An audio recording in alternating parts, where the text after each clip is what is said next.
Hello everybody, here's a Photoshop tutorial in regard to how to do a David Hockney joiner. For those who don't know what a David Hockney joiner is, David Hockney didn't like the way in which a photo would represent what his eyes saw, so to speak. So he decided to pick up a camera and take lots of smaller images using a sort of normal to telephoto lens. So they were just sort of almost jigsaw pieces of a bigger picture. And then he would, on a very large bit of card or canvas, get these printed off and put them down and arrange them in a big montage. And this is the kind of effect that you would create, you would get the result. So a joiner kind of image, and you can see that they're not meant to be perfect. You know, they're slightly disjointed. Things don't slightly match up. The outside area isn't a square. It's all sort of kind of jumbled around and what have you. And that's kind of what makes a David Hockney joiner. I feel you can do seamless ones if you so wish, but I prefer something which is a bit sort of rough and ready. And I like you guys to do this the manual way. There is an automated way you can do this, but where's the fun in that, eh? So first of all, as I say, go and shoot the images.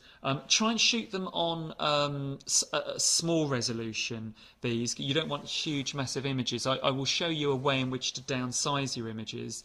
I've got my images here, which my single images, which I took, which I'm going to put onto a blank canvas in a minute. Just be aware that when you bring them into Photoshop, don't pull them straight onto the canvas. Have them ready lined up in the tabs, because when you open them, you have got to downsize the resolution of each single image. And quickly, I'll show you how to do this. On each particular image, and you have to do each singular one separately, go to Image, Image Size, and make sure this is on pixels, and make sure resample is ticked, resample image. And what I would envisage or advise is to take down the width of each digital image to roughly 800 pixels. I've got them 850 here, but essentially 800. I'll take this one down to 800. There you go, and you don't need to change anything else, okay? And that will just make the resolution small enough to bring onto the blank canvas. How you create a new blank canvas is as follows. Go to File, New, and in this pop-up window go to Print, and under View or Presets choose A3. So this is going to create an A3 canvas area at 300 dpi on white. So it's like just a normal A3 sized bit of paper. So double the width of double the size of A4. Okay, so I'm going to click on Create. There's my blank canvas. Just going to rotate this because this is a bit of a landscapey image. So I'm going to go to Image, Image Rotation, 90 degrees clockwise. There we go. Now, here's my first image, which I opened up. So image number 1. I'm going to use the Move tool at the top of the toolbox, and I'm going to click, drag to my blank canvas, which is here, Untitled 1. And while still holding down on the mouse, I'm going to drop, and there is my first image. Okay? Next, go to Image 2. And the same thing again, guys. You would normally go to Image, Image Size. You would reduce the canvas area down to 800 pixels.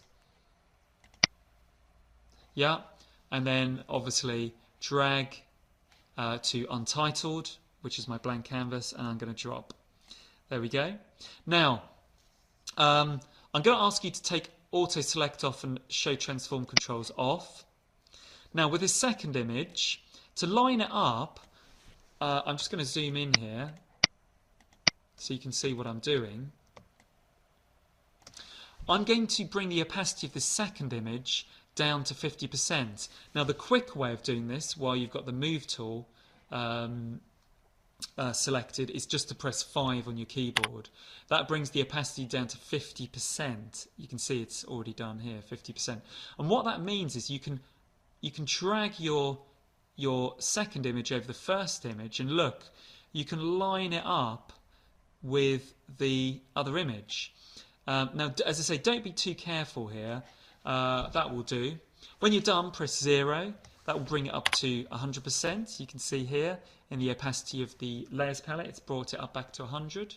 And then you just repeat the process. So image number 3 that I took, I'm going to drag with the move tool, hover it over Untitled and drop it.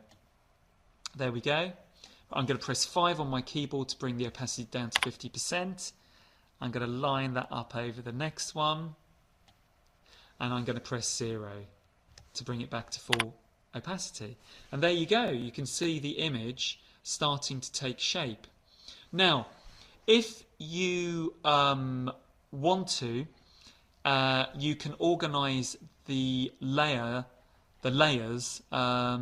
If you've got one image that you want underneath the other layer image, you can actually drag the layers down underneath each other. There you go. So layer 2 is now on top of layer 3. And you may find when you're putting all the pieces on that essentially you need to pull layers down because you want to see other layer elements over the top. I like to also, when I've done all the pieces, like in my finished one here, I, rather than using auto select to move a layer around, I like to actually go to the layers palette to move the specific layer around. You may find this slightly more difficult in the long run when you're trying to find a layer. Here we go. But essentially, I like to know where my layers are in the layers process if I want to move them around. If I wanted to move that obviously in front of all the others, obviously then just drag it up to the top of the stack, and there you go, it's there. Okay. Now, obviously, some of the images you may want to rotate, like I've done on this one. If you do, just obviously, well, you can press Show Transform Controls here, or you can just press Control T, and Control T does the similar thing. You can just click, drag on a corner, and rotate like I'm doing here. Okay, so don't confuse it. This is the icon you want. Don't confuse it on the actual corner with the resizing. You don't want to resize anything. Press enter when you're done. That's kind of it, guys. Just keep building up the layer, 20, 30, 40 images. Restack the order if you need to, and then do the show transform or the free transform with Control T if you need to rotate anything. Thanks for watching, guys. All the best.